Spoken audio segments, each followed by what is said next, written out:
Shalom. Good morning to all. ప్రియులారా, ఈ అనుదిన కృపలో లేఖన భాగాలు మనం వింటూ ఆత్మీయంగా ఆస్వాదింపబడుతున్నాం కదా. అనేకులు కూడా ఈ అనుదిన కృపల వాక్యములు విని ఆస్వాదింపబడినట్లుగా మన బాధ్యత మనం నిర్వర్తిస్తాం. మనము ఈ వాక్యాన్ని విన్న వాక్యము అనేకులు కూడా తెలియపరుస్తాం, షేర్ చేద్దాం. అదే మరి మన YouTube channel YMPM Hyderabad channel subscribe చేద్దాము, అనేకులకు తెలియపరుస్తాం.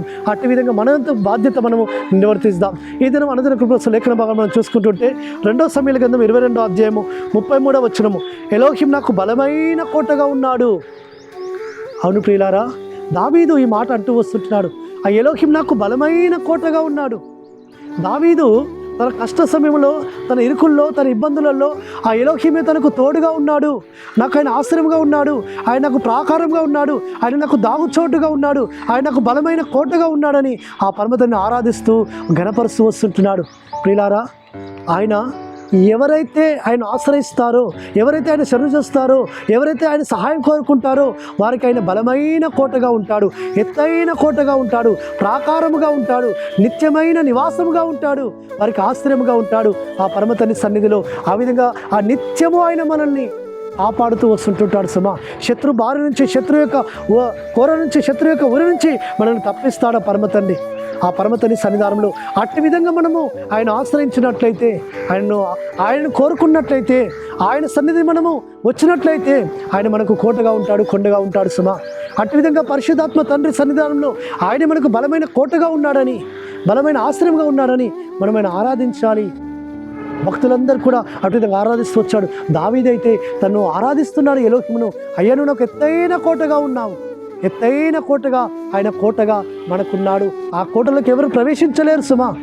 కాబట్టి ఆ శత్రువు కూడా ఏమాత్రం కూడా అందులోకి రాజాలదు సుమా. ఆయన ఎత్తైన కోటగా ఉంటే అది ఎంత సురక్షితమో, ఎంత క్షేమమో, ఎంత భద్రతనో ఆ పరమతండ్రి అంతగా మనకు తోడుగా ఉండి మనం నడిపించే నాథుడు.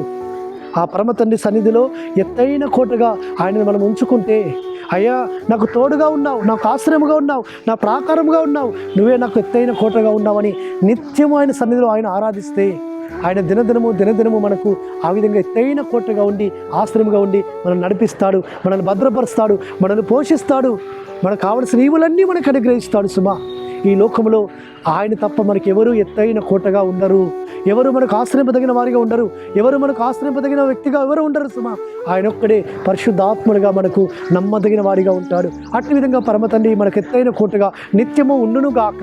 ప్రార్థన చేసుకుందాం. పరలోకమందున మా తండ్రి సర్వోన్నతుడా, మీరే మాకు ఎత్తైన కోటగా ఉన్నారు నాయన, ఎత్తైన ప్రాకారంగా ఉన్నారు, బలమైన కోటగా దాగుచోటుగా ఉన్నారు. కాబట్టి నిత్యము మేము ఆశ్రయించే వారముగా ఉండడానికి సహాయం చేయమని ప్రార్థిస్తూ, మారశకుడు విమోచకుడు మా కొరకు పెళ్లి కుమారుగా తలో రాబోతున్న మా నాథుడైన యెహోషువ మెస్సియా అతి పరిశుద్ధమైన నామమున స్తుతించి ప్రార్థించి వేడుకుంటున్నాము తండ్రి. ఆమేన్, ఆమేన్, ఆమేన్. సర్వోన్నతుడు సర్వాధికారిని యెహోషువ మెస్సియా కృపా కనికరము నిరంతరం తోడుగా ఉండి ఆయన మనం బలపరచును గాక. ఆమేన్.